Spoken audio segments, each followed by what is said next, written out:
जिनके हृदय में सच्चिदानंद भगवान का आश्रय नहीं, तो हर चेष्टा उनकी पाखंड हो जाती है। भगवत ऋषि जी कह रहे हैं, बिन विवेक वैराग्य भक्ति बिन सत्य न एको मानो, भगवत विमुख कपट चतुराई सो पाखंड जानो।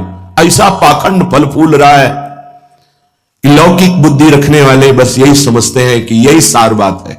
नहीं, कर लो, कर लो, तुम्हें 50-100 वर्ष मिले, पाखंड कर लो, दंभ कर लो, नाटक कर लो, जो चाहो एकत्रित कर लो। दुनिया का एक कबाड़ है।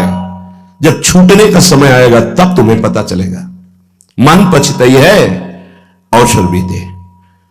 समय था तो प्रायश्चित नहीं किया अपने पाखंड का, दंभ का, पाप का।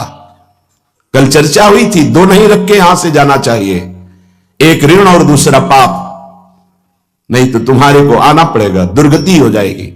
किसी का एक पैसे का, एक वस्तु का उधार ऋण नहीं होना चाहिए जीवन में।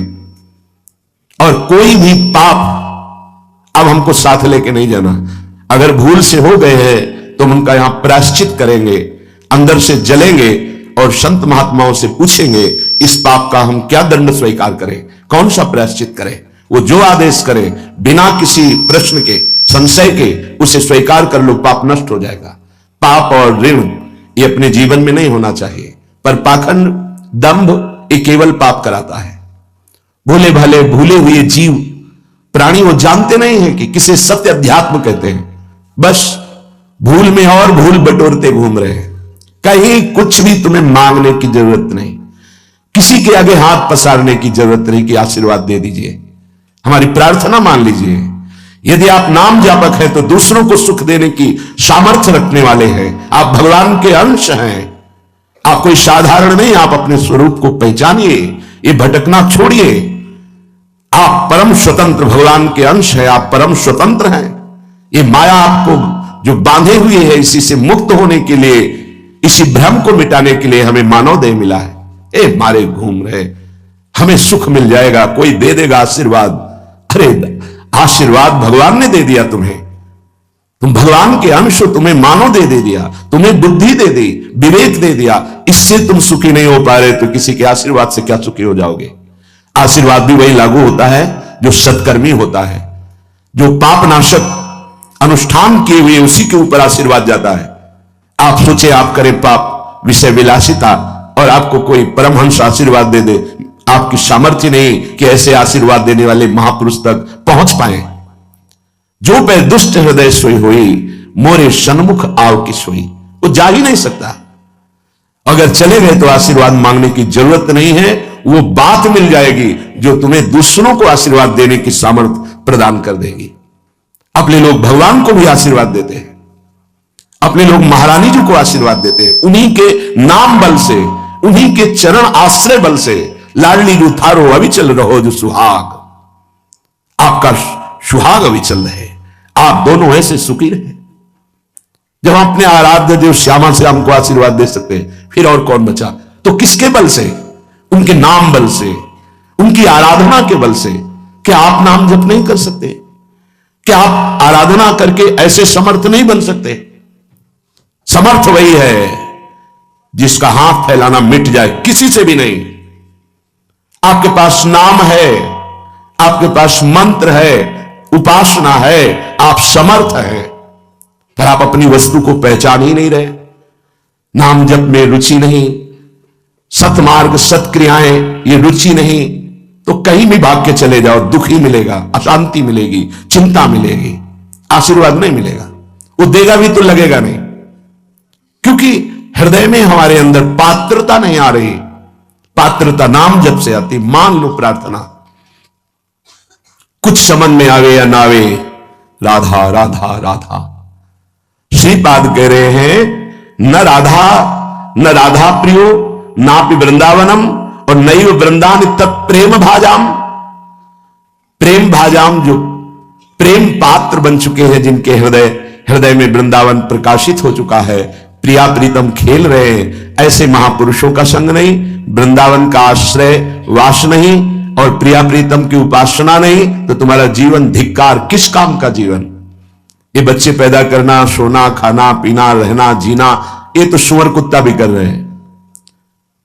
देव दुर्लभ मनुष्य देह कही गई, बड़े भाग मानुष तन पावा, शुर दुर्लभ सद ग्रंथन गावा, दुर्लभो मानुषो देहो। बड़ी महिमा किस बात की? भगवत प्राप्ति की, जीवन मुक्त होने के लिए, भजन रूपी धन कमाने के लिए। यदि भजन नहीं, ज्ञान नहीं, भक्ति नहीं, वैराग्य नहीं, तो फिर पशु से बढ़कर के तुम नहीं हुए, पशु से नीचे ही हुए। क्योंकि पशु तो अपने कर्मों का भोग भोग कर ऊपर उठ रहे हैं, तुम सबसे ऊपर आकर अब ऐसे कर्म कर रहे हो कि नीची योनियों को जाओगे। श्रीपाद कह रहे हैं,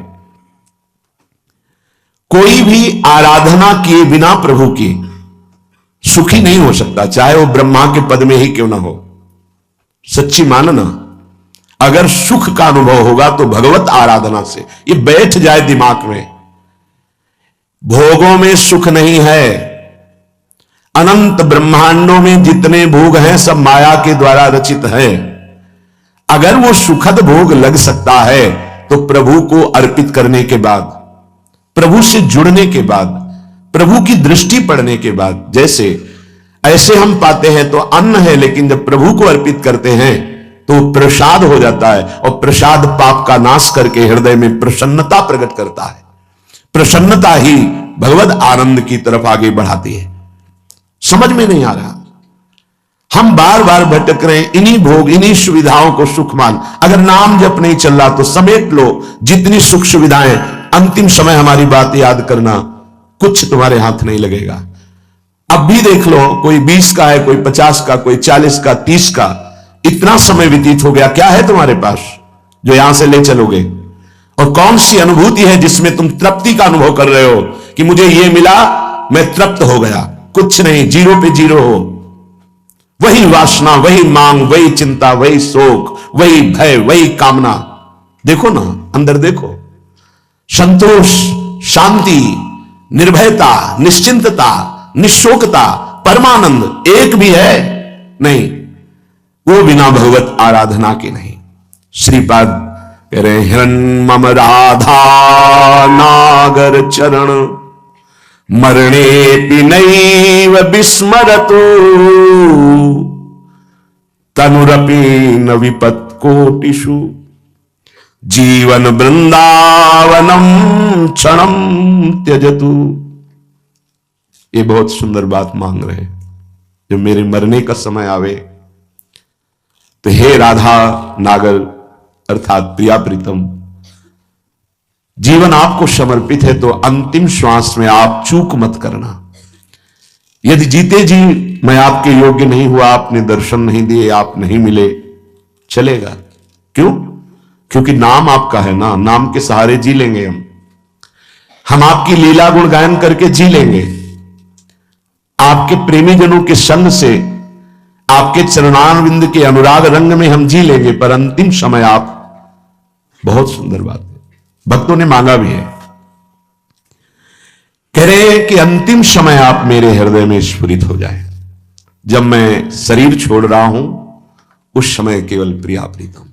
निश्चित निश्चित ये हमारा विश्वास, हमारा हृदय इस बात को पक्का करता है कि जैसे भी बने हम लगे रहे हैं जीवन भर प्रभु के चरणों में, तो अंतिम में प्रभु फिर अपनी कृपा विशेष करते हैं। उस उपासक के हृदय में प्रभु स्फुरित हो जाते हैं, स्मरण रूप में या रूप रूप में स्फुरित हो जाते हैं। यदि जीवन में किसी महात्मा का संग रहा है, श्री प्रिया प्रीतम की किंचन मात्र आराधना बनी है, धाम आदि भगवत पुरियों का, धामों का तीर्थाटन, अवगाहन, थोड़ा भी वास हुआ है, वो अंदर से आश्रय प्रभु का रहा है, तो अंतिम समय उसके भगवान पधारते हैं। निश्चित, ये हमारा विश्वास कहता है। क्योंकि अंतिम गति ही परम पद या अगला जन्म या दुर्गति, अंतिम क्षण जो होता है वो महामहिम माना जाता है। कहते आपके विश्वास से क्या प्रमाण क्या है? तो अजामिल संध्या करने वाला, शास्त्र स्वाध्याय करने वाला, धर्माचरण परायण और बुजुर्गों की, गुरुजनों की सेवा करने वाला था। उस सेवा के लिए ही जंगल में समिधा लेने गया था। वहां व्यभिचार परायण वैश्या और व्यक्ति को देखा, कामांध हो गया। एक दृश्य ने उसे पूरे जीवन को बर्बाद कर दिया। तो अंतिम समय में जब वृद्धावस्था की सीमा चल रही थी कि उस समय संतान का योग था ही नहीं, पर संत जन आए और उन्होंने कहा कि अब जो संतान होगी उसका नाम नारायण रखना। अत्यंत आसक्ति छोटे पुत्र में होने के कारण मरने के समय वो उसे बुला रहा था, नारायण नारायण। तो शायद वो आवाज वहां तक ना पहुंची हो, पर नारायण के पार्षद आ गए और उसको परम पद मिला। यह घटना क्यों घटी? क्योंकि धर्मात्मा था, वो अच्छे आचरण करने वाला था। कुसंग से भ्रष्ट हो गया तो क्या हुआ? हरि ने अंतिम संभाल दिया। तो जो अपने जीवन में प्रयासरत है कि नाम जप करूं, जीवन में प्रयासरत है कि हमसे कोई पापाचरण ना हो जाए, मेरे जीवन धन प्रभु के लिए है, तो यह हमारा विश्वास है अंतिम उसका बहुत मंगलमय होगा। जो जीवन में मनमानी आचरण करता है, पापाचरण करता है, ढेर सारी वैभव समेट लिया, पर मरोगे तो कुछ साथ नहीं जाएगा। वो अंतिम समय जो तुम्हारी दुर्गति होनी वही तुम्हारे दिमाग में आ जाएगा और तुम उसी को प्राप्त होगे। श्रीपाद मांग रहे हैं प्रियालाल से, हन्मम राधा नागर चरणम मरणे पिनैव विस्मरतु। जीवन भर आपकी आराधना की, अब अंतिम समय जब मेरा मरने का आवे तो हे प्रिया प्रीतम आप स्फुरित हो जाए, आपके चरणारविंद हमारे हृदय में स्फुरित हो जाए। अब ऐसे कड़वे संसार में जन्म ना हो जहां केवल छल है, कपट है, धोखा है, जहां सत्य का किंचन मात्र लेश भी व्यवहार में नहीं है। तत्व तो सत्य विराजमान है पर उसका परिचय नहीं। असत माया का खेल चल रहा, नहीं जन्मना ऐसे संसार में। हमें आपकी प्राप्ति करनी है। माना कि मेरे में सामर्थ्य नहीं, पर अंतिम समय आपसे प्रार्थना है आप हमारे हृदय में स्फुरित होना। और हे वृंदावन, आप मुझे ऐसी सामर्थ्य देना कि भारी दुख का समय हो अंतिम, तो भी मैं आपके धाम से अपने शरीर को बाहर न जाने दूं। यह बड़ी बात है। एक क्षण के लिए भी मैं कभी अंतिम चेष्टा में, जब मेरा शरीर भारी पीड़ा में हो, यहां से जब जाना होता है, जिनका आखिरी जन्म होता है, तो बहुत कुछ हमारी गंदगी जमा है जन्म जन्मांतरों की, वो बहुत शीघ्र भुगवाई जाती थोड़ा थोड़ा करके। तो देखा जाता है कि बड़े महापुरुष भी अंतिम समय बहुत ही विकराल परिस्थिति आ जाती है। उस समय भागना नहीं है औषधि के लिए, नहीं, ये धैर्य उपासक के अंदर ही होता है। पास में ही राधा टीला है, अभी कुछ ही वर्षों पहले की बात है। यहां के पूज्य जो महंत जी थे, बड़े ही कुंज बिहारी श्री हरिदास चरणारविंद के अनुरागी थे। रामकृष्ण मिशन में गए, परेशानियां बढ़ रही थी। उन्होंने जांच की, उन्होंने कहा यहां नहीं, आपको दिल्ली जाना होगा, या हो सकता है आगरे में हो जाए, यहां तो नहीं हो सकता, न मथुरा में न वृंदावन में। कुंज बिहारी श्री हरिदास कौन जाएगा दिल्ली आगरा? हालत खराब होती चली गई। श्री हरिदास कुंज बिहारी श्री हरिदास। सबसे कहा कि स्वामी जी बुला रहे हैं, हमें जल्दी तैयारी करो, जल्दी। ये अभी कुछ वर्षों की बात है, ये अपने सामने की बात कह रहे। जल्दी भोग बनाओ, नहीं तो भोग नहीं लगा पाओगे, समय है अभी, राजभोग जल्दी लगाओ। राजभोग लगाया, प्रसाद लाओ, प्रसाद। बैठो सब सामने, कुंज बिहारी श्री हरिदास, श्यामा प्यारी कुंज बिहारी श्री हरिदास दुलारी। कीर्तन शुरू हुआ, कोई समझ नहीं पा रहा क्या कह रहे, बस खून की उल्टी हुई, बोले स्वामी जी बुला रहे, चले गए। ये है जीवन भर की आराधना का स्वरूप।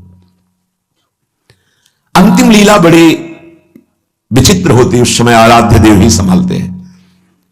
पूज्य श्री उड़िया बाबा बैठे हुए, इधर प्रभुदत्त ब्रह्मचारी जी की कथा नीचे बैठ करके एक संत सुना रहे, हजारों की संख्या में सभा भरी। बाबा ने कहा आज यहां स्मशान होगा। अचानक कौन समझ पावे महापुरुषों की, आज यहां स्मशान होगा। आज हम पहले 2 श्लोकों की व्याख्या करते हैं। जिसका जन्म होता है उसकी मृत्यु निश्चित होती है। आत्मस्वरूप जन्मा है, उसकी कभी मृत्यु नहीं होती। धैर्यवान कभी मृत्यु से विचलित नहीं। कोई समझ ही नहीं पा रहा कि बाबा आज बेप्रसंग की चर्चा कैसे कर रहे हैं। अच्छा तो सब सुनो, जो चर्चा हो रही सुनो। प्रभुदत्त ब्रह्मचारी जी की भागवत, ओम, शांत बैठ गए। आखिरी ओम बाबा का था। इतने में वही आश्रम में रहने वाला एक कुछ विक्षिप्त टाइप का, क्या भगवान दास कुछ ऐसे नाम था, वो आया, कहने लगा लाओ हम चंवर डुलाएंगे। तो ऐसे अनाधिकारी पुरुष थोड़ी महापुरुषों की सेवा में लग जाते, नहीं तुम हटो, क्योंकि सुलझा हुआ विवेकवान पुरुष ही महापुरुषों की सेवा में। उसको गुस्सा आया, गया तो चारा काटने वाला गड़ासा कहां से कैसे व्यवस्था की था, काल पहले से कंबल में ऐसे छुपा के आया और इतनी रफ्तार से बाबा की चांद पे ऐसे खुले हुए ऐसे मारा 6-6 इंच गड़ासा, और ऐसे फव्वारा जैसे खून कैसे उठते। किसी को समझ में नहीं आया। सामने एक बूढ़ी माई थी, दौड़ के गई, लिपट गई, 5-6 गड़ासे मार चुके थे। अब कोई समझ ही नहीं पाया कि मतलब हो क्या रहा। काल का खेल देखो, वो सब आसपास, मतलब सब ऐसे ही। तत्काल माई ने, बूढ़ी माई ने उसको वश में किया, बूढ़ी माई ने। सब लोग उसको, फिर जो लीला, बाबा को एक इंजेक्शन लगाया गया कि अंतिम समय वो चेतना जागृत। ओम, बस क्या पूरे जीवन तप ज्ञान की मूर्ति, अंतिम लीला कैसे जा रहे हैं। पूरे जीवन मां मां मां पुकारते हुए रामकृष्ण पर, अंतिम गले में कैंसर, विविध प्रकार की पीड़ाएं, ऐसी महाभाव दशा में पूज्य भाई जी अंतिम समय में, जिनका आखिरी जन्म होता है बड़ा, तो उसीलिए ये ब्रह्मबोध संपन्न महापुरुष हैं, जीवन मुक्त महापुरुष हैं, प्रेमी महापुरुष हैं। क्या इनकी महिमा वर्णन करे, पर ये हमारे लिए कह रहे हैं, हम सबके लिए, क्योंकि ये जो मांग रहे हैं ये तो प्राप्त है इनको, हर समय लीला में प्रवेश है इनका। इनको श्यामा श्याम की आखिरी दर्शन की आकांक्षा नहीं, क्योंकि इनकी आखिरी जीते जी हो गई। शरीर राग मुक्त भाव दे से अपने प्रिया प्रीतम के पास कोई आवश्यकता इस बात की मांगने की नहीं है। ये अपने लोगों के लिए कह रहे हैं कि हमें ये प्रार्थना करनी कि मुझे पता नहीं है कब मेरा अंतिम समय हो। हे प्रियालाल, ये हम बहुत बड़े महापुरुष की बात कह रहे हैं जो बहुत साधन परायण थे काशी में। मुझे बहुत आश्चर्य हुआ, ऐसे सब संत महात्मा घेरे हुए हैं, मध्य में वो लेटे हुए हैं। तो उनसे पूछा, स्वामी जी इस समय आपकी गति कहां है? ये चंद्रलोक नहीं, ये तो चंद्रमंडल के अंतर्गत जो चंद्रलोक है, जहां इस सूर्य लोक से भी ऊपर है। सूर्य को क्रॉस कर सके केवल दैवी शक्ति संपन्न जो त्रिगुणातीत है, उन महापुरुषों की, जो शुद्ध सात्विक शरीर वाले हैं, वो जो देवलोक का अतिक्रमण करके भी आगे बढ़ते हैं। सबसे ऊपर चंद्रलोक है, सूर्य लोक भी नीचे है शास्त्रीय पद्धति के अनुसार। उन्होंने कहा चंद्रलोक तक मैं समस्त मंडलों का भेदन करके पहुंच गया हूं, पर ब्रह्म या मोक्ष प्राप्ति तो होश उड़ गए कि ऐसे महापुरुष जो मोक्ष धर्म का ही वर्णन करते रहे वो ऐसा बोल रहे। एक तरह से जैसे कहते हैं ना कि पैरों से धरती खिसक जाना, कि अपने लोग क्या हैं, अंतिम कैसी बात कर रहे हैं। तो उनका स्वामी जी तो क्या परम पद, तो उनका ये तो विश्वनाथ जी की कृपा के अधीन है। बस हृदय एकदम साधन पक्ष से हटकर कृपा पक्ष की मांग करने लगा कि अंतिम समय कह रहे कि आखिरी कैवल्य परम पद ये तो विश्वनाथ जी की कृपा से। समझ लो साधन कितना पहुंचा सकता है। वो महापुरुष कह रहे हैं कि अभी ब्रह्मलोक भी नहीं, जैसे स्वर्गलोक, महालोक, जनलोक, तपलोक, फिर ब्रह्मलोक, तो स्वर्गलोक के ऊपर ही है, क्योंकि स्वर्ग के अधिष्ठात्र ये सब लोकपाल देवता हैं। वरुण जी, सूर्य जी, अग्नि जी, वायु जी, चंद्र जी, ये सब लोकपाल हैं। इनके एक अपने अपने लोक हैं, उन लोकों में इनके आराधक उपासक वहां पहुंचते हैं। तो वो कह रहे हैं कि मैं केवल चंद्रलोक तक पहुंच पाया हूं, उसके ऊपर ब्रह्मलोक वहां भी नहीं गति हुई। और परम कैवल्य पद ये तो विश्वनाथ जी की कृपा से, क्योंकि काशी में शरीर छूट रहा है, जीवन भर उनके नाम पर रहे, तो वो गति उनकी, मेरी गति यहां तक और वो विश्व।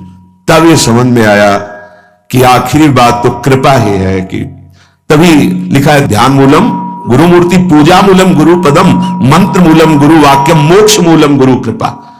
महादेव गुरुदेव हैं, श्री जी गुरुदेव हैं, इन्हीं की कृपा से ही मोक्ष मूलम।